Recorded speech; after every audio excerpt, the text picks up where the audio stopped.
સુરતમાં 50 લાખથી વધુનો હાઇબ્રિડ ગાંજો ઝડપી પાડતી ક્રાઇમ બ્રાન્ચ પોલીસની તપાસનો ધમધમાટ શરૂ.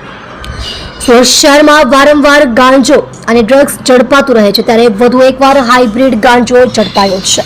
સુરતમાં 50 લાખથી વધુનો ગાંજો પકડતા પોલીસ પણ તપાસ કરી રહી છે.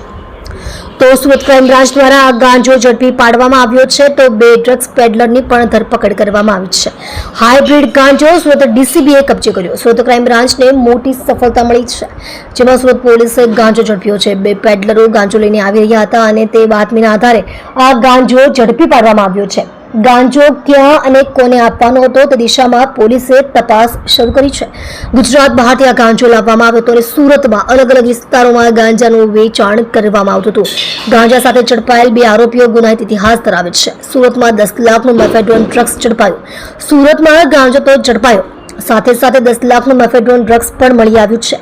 રાણી તળાવ ખાતેથી આ ડ્રગ્સ ઝડપી પાડવામાં આવ્યું છે. અંદાજિત 100 ગ્રામ ડ્રગ્સ પોલીસે જપ્ત કર્યું છે અને એક પેડલરની ધરપકડ કરી છે. પેડલર ડ્રગ્સ લઈને અલગ અલગ જગ્યાએ આપતો હતો અને તેની બાતમી પોલીસને મળી હતી અને તેની ધરપકડ કરવામાં આવી છે. લાલગેટ પોલીસે વધુ તપાસ હાથ ધરી છે. સુરતમાં અવારનવાર ઝડપાય છે ડ્રગ્સ.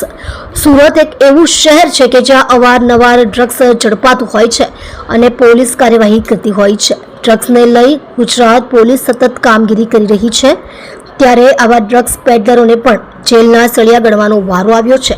ડ્રગ્સ સુરતમાં ટ્રેન મારફતે પણ આવતો હોવાની વાત સામે આવી છે.